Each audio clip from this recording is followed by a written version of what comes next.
Okay, good evening, ladies and gentlemen. I will call to order the City Council meeting for Richmond City Council on Monday, October 26, 2020. May I have a motion on the minutes? So it's moved and seconded. Any comments, questions?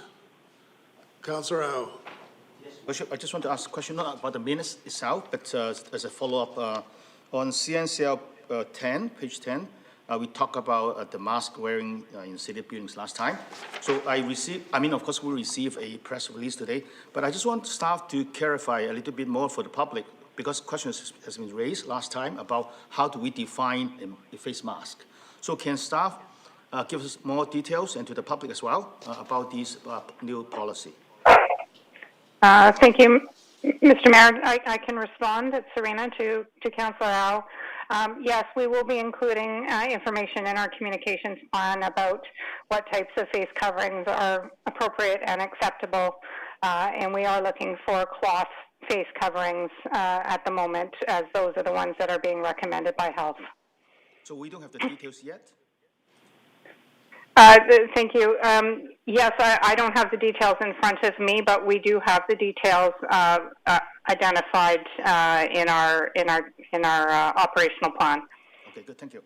All right, so if you could circulate those. All right. Will do. We'll call the question then. All those in favor? Any opposed? That is carried. I have a. I'm sorry, I heard someone. Oh, You didn't see my hand. your hand was not up, still isn't. But anyway, go ahead.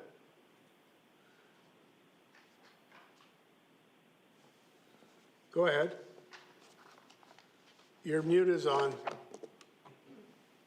You're muted, Bill. Yeah, thank you, Your Worship. Following up on that, I was going to refer the minutes. I was glad I was able to bring up the mask issue for us to go on it. It was interesting to hear Dr. Henry this afternoon talk about masks and how very, very important it is. And I'll let others see what she said at 3 o'clock this afternoon. But I think she wants to see it in all public places now, and I think that's what we wanted to. But we only have control over our own and within the city. The second item I want to bring up, Your Worship, on page 57, 58, with regard to Metro Vancouver Board and Brief.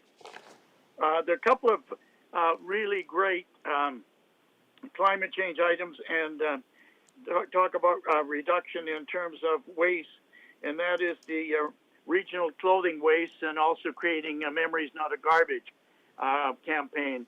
And those, obviously, yourself and Councillor Steves would have received for information, but do we have any idea when staff at Metro Van's going to put those out to the public?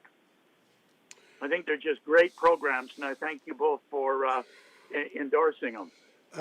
I'll ask staff if they can comment on the regional clothing waste reduction campaign. Create Memories, Not Garbage. It always comes around mid-November or so, because it's basically a Christmas-oriented type of situation. Oh, just a minute. It talks about it in there, starting October 5th for October 5th. Shoppers, Yep. and then it goes post-Christmas to January 12th. All right. Can we get that information out to the public in some way, shape, or form? Well, there are advertising campaigns, and that's the idea.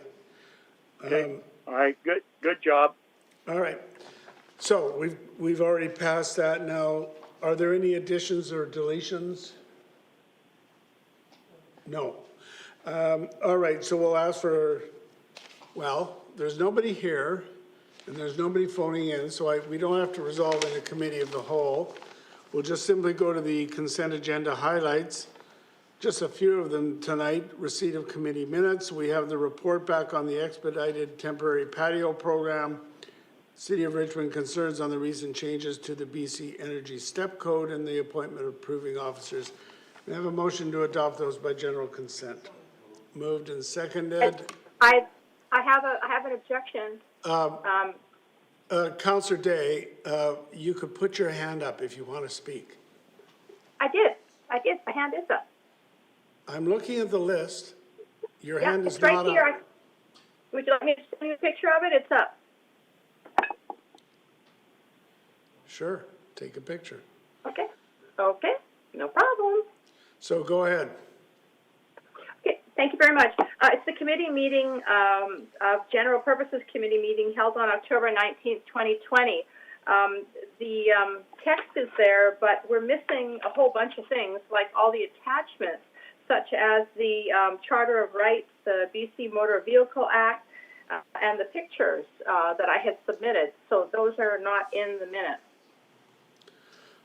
Well, a great number of those are in the report, so we don't repeat the reports in the minutes. But other than that, I'll ask our Madam Clerk to comment. Thank you, Your Worship, through you to Councillor Day.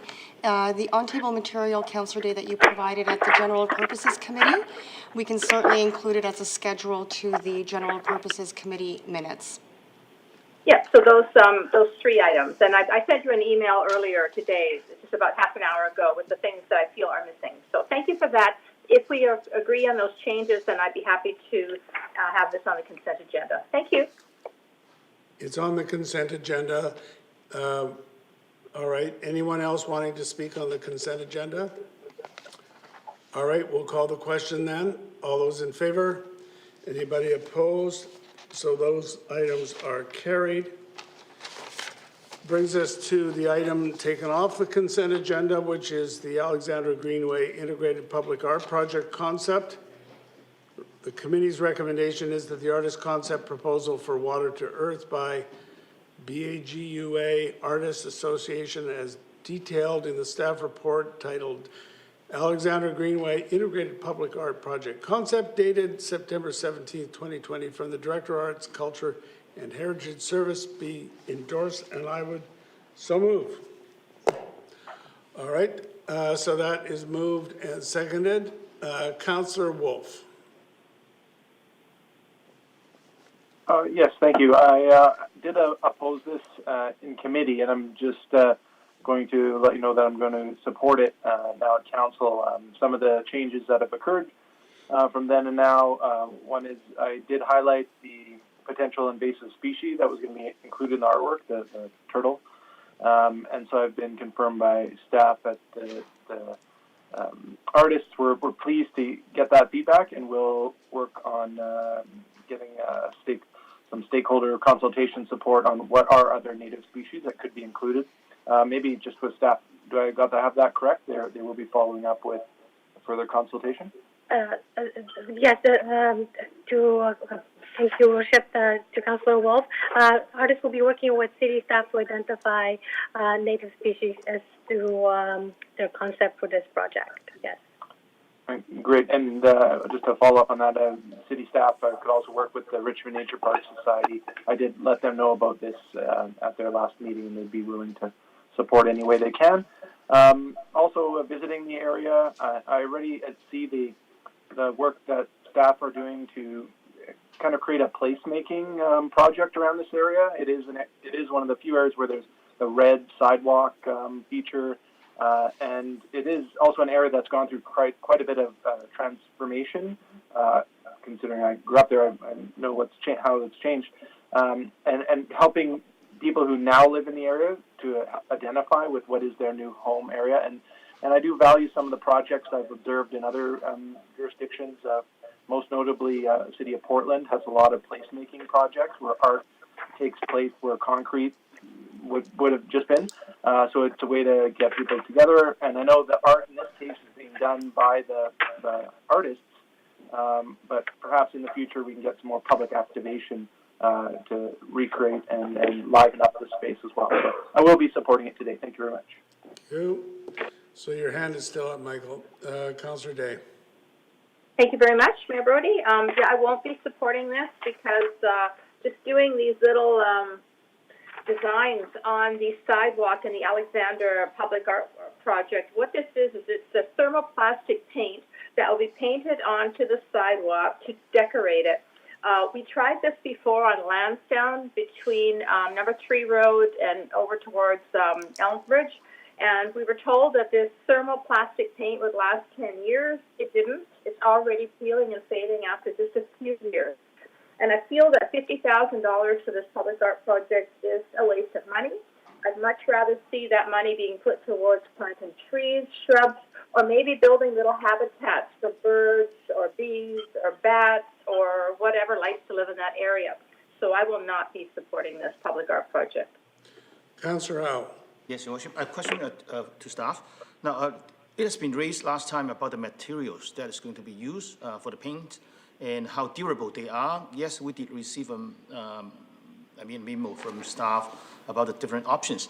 My question is, do we have the chance to finalize the choice, before it really go ahead? So would staff come back to us about the, what options that finally it would be adopted or recommended? To Your Worship, Councillor Au, this report talks about the materiality and the concept. So we will not be going back with the type of treatment for the pavement because it is in the report. But we can certainly do a memo with information once the contractor has been secured for integrating the concept onto the pavement. Yes, I asked that question because I think, we should look for something which is clean, durable, and cost-effective. So I think hopefully, the staff will give us the kind of information before the final decision is being made on the materials to be used. Thank you. Well, didn't you tell us, staff, that the paint is the same as on the railway greenway? Your Worship, yes, this is correct. It's similar treatment. Yes, it's right. A thermoplastic treatment. And that is proven very durable, right? All right, so let's see. I'm going to call the question on the motion. All those in favor? Those opposed? It's carried with Councillor Day and Councillor Steeves opposed. That brings us to public announcements. Of course, our weekend was consumed by the election that was held on Saturday. We're only halfway through that process because there are, in each case for every constituency in Richmond, there are literally thousands and thousands of ballots yet to be counted. Sound has cut out. I'm sorry? Can't hear him. Can't hear who? Well, you should. What do you mean you can't hear me? Hello? Can you hear me? All right, just hang on a sec.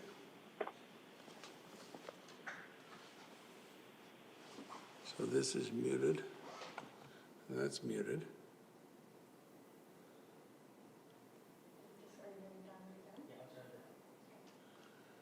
Okay.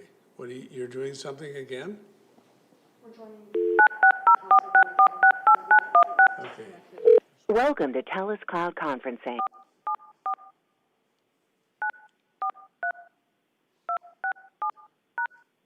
Your entry 47677.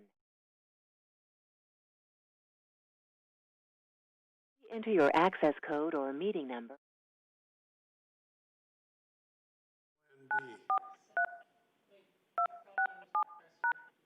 Your entry 47. That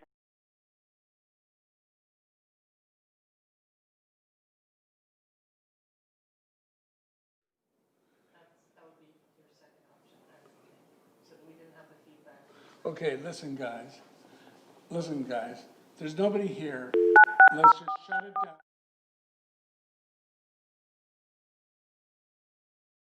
I'll mute my computer. Yeah. We're good, you can unmute. Unmute it now? Yes. Okay, guys, can you hear me now? Yes, gotcha. Well, Good job. just when we thought, Councillor Green and I were saying how wonderful the technology was today. See, Councillor Green, it's your fault. We spoke too soon. And so I started to talk about the fact that our weekend was consumed largely by elections. And I don't want to offer congratulations on any results to anybody for fear that I'll jinx somebody's chances here. But I will say congratulations to Councillor Liu and to Councillor Green for great campaigns and great efforts and great results. But we're waiting for the final situations to happen. I'd also like to offer congratulations to the other, the non-council candidates, the candidates who are not on city council is what I mean, who ran in Richmond, lots of good campaigns, and I guess it'll be about the mid-November that we'll get the final results, but congratulations goes out to everybody.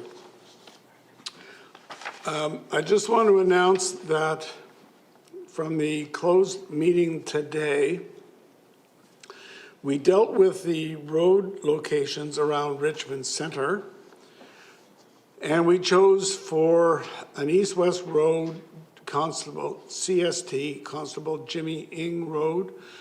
People will know Jimmy Ng as the constable who was tragically killed in an accident while he was on duty as an RCMP officer in our city. So there's Constable Jimmy Ng Road and Constable Jimmy Ng Place. There's another set of roads, kind of small roads for the time being, but they'll connect, which will be named Park Road. Then we also have Minoru Gate and Cook Road, which is an extension of the existing Cook Road. So that we can look forward to. Now, Halloween is upon us, and to protect and maintain public safety and reduce the spread of COVID-19, the city is taking its annual Halloween celebrations online this year. I think people very much look forward to what took place either at the Minoru Park or in the various locations at the community centers, but it's not going to happen this year. The city is, however, offering interactive online options for families to participate in and enjoy it as an alternative to in-person gatherings. There are also 3 social media contests to be awarded online for costumes, pumpkin carving, and home decorations. So if you want to find out the details, go to our city's website /Halloween. Then fireworks. For many years now in Richmond, we give out the important reminder that it's illegal to possess, buy, sell, or detonate fireworks and firecrackers in Richmond. Richmond's fire protection and life safety bylaw will be strictly enforced with a zero tolerance policy. Then at the Art Gallery, this year marks its 40th anniversary, and to celebrate this important milestone, there's a series of special pandemic-friendly exhibits which will take place over the coming weeks. So starting October 28th, the gallery will feature a special collection of selected works from its permanent collection for the past 40 years. And for the details on the exhibit, the gallery's 40th anniversary, and the safety protocols in place, go to richmondartgallery.org. Then we have Walk Richmond, which continues to offer guided opportunities to encourage residents to enjoy our beautiful city in a safe and physically distanced manner. A special Halloween walk along the Fraserwood Trail in the Hamilton area of East Richmond will take place on Saturday, October 31st, and that will be at 10 o'clock in the morning. For those who prefer things a bit less spooky, there will be a walk through Gary Point Park on Wednesday, November 4th at 10 o'clock a.m. So for details on that and to register for these free events, just go to the Richmond website /register. Then we have the membership reactivation. With several indoor programs returning to various community centers across the city, Richmond is activating memberships to make fitness and aquatics access and registration even easier. To find out how to purchase a new membership or reactivate your existing one and to register for programs, visit richmond.ca register or phone the registration call center at 604-276-4300. And finally, there's a call for a public art mural. Do you own a highly visible building in Richmond that would be enhanced by a free, professional, and large-scale mural? The city's public art program is looking to add vibrancy to public wall spaces through its community mural program. Commercial property owners can get more information by calling 604-247-4612 or contacting Public Art. That's PUPLICART, publicart@richmond.ca. And we've got a couple other speakers. Councillor Liu. Thank you, Worship. Oops. Yeah. On Saturday, November 7th at 4:30 in the afternoon, Global TV will broadcast 75 years later. Okay. Should be good. 75 years later, the sounds of freedom. This broadcast remembers, commemorates, and celebrates the end of the Second World War in 1945, and in particular, the sacrifices made by Canadian soldiers to liberate the Netherlands. Moreover, it will recall Canada's proud military history and provide worthy recognition of the courage and sacrifice of the individuals who make up the Canadian Armed Forces. Out of a nation of just over 11 million people, Canada contributed more than 1 million soldiers.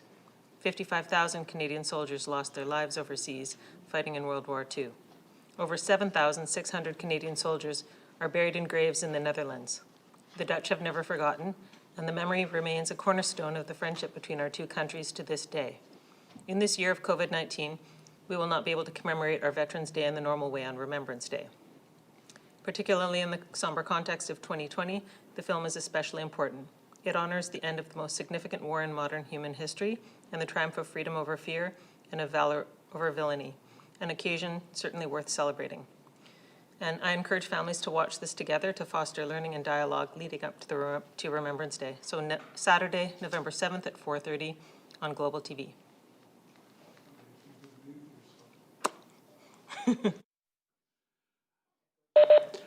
That does remind me, when we're talking about Remembrance Day, there is going to be a small Remembrance Day ceremony here on the North Plaza of City Hall. We will be publicizing the details of that, but basically we will only have a simulcast for public viewing. There's not really going to be any of the public who are going to be there. There won't be the usual marching or the presentation of the wreath, except for a couple, and no bands and no cadets or officers. So it's too bad, but it's what it is. Councillor McPhail.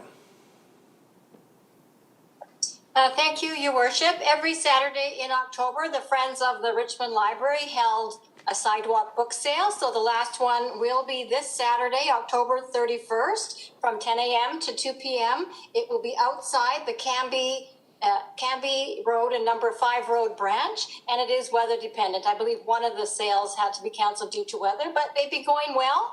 And as everybody knows, all the proceeds benefit Richmond Public Libraries. Thank you. Okay, thank you very much. So with that, bylaws for adoption, Madam Clerk? Thank you, Your Worship. There is one bylaw for final adoption, bylaw 10196. That's moved. So moved. And seconded, moved and seconded. Any discussion on that?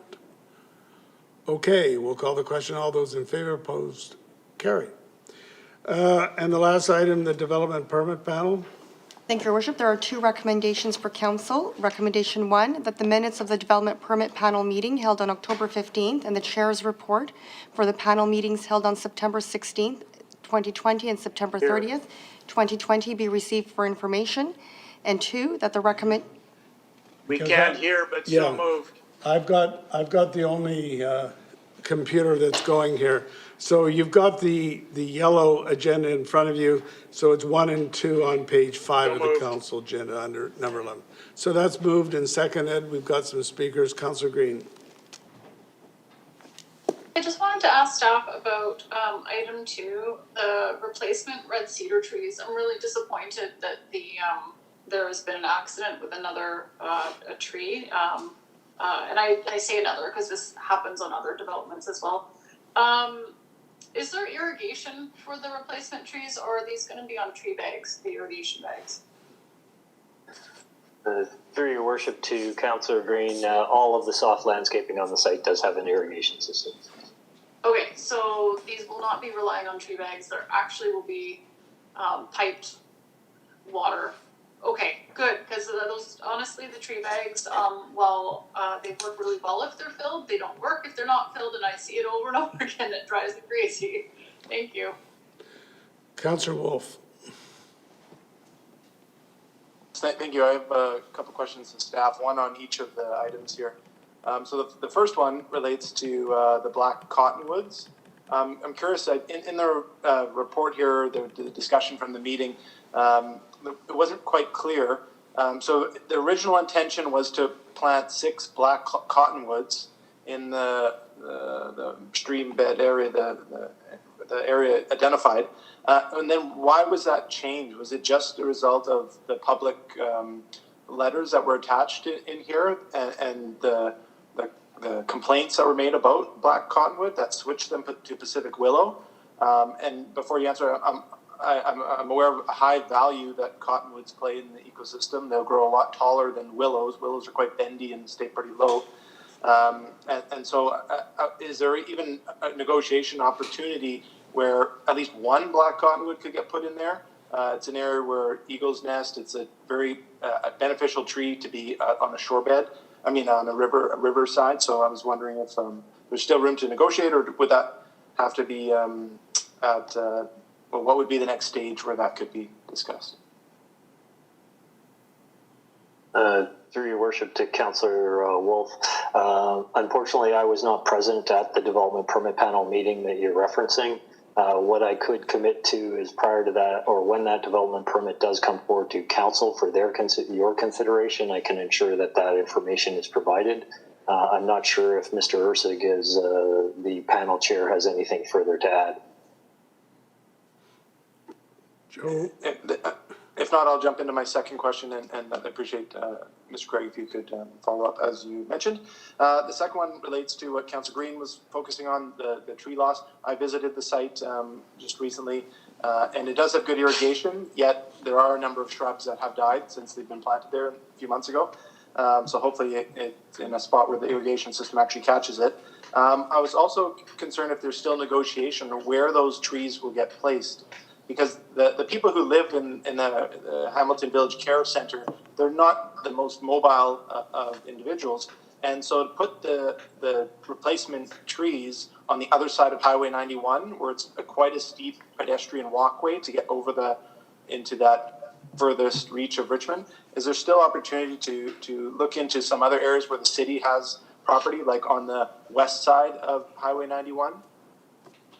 Through your worship to Councillor Wolf, in terms of the off-site planting, yes, there would be opportunity through our Parks Department to look at alternative locations for those trees.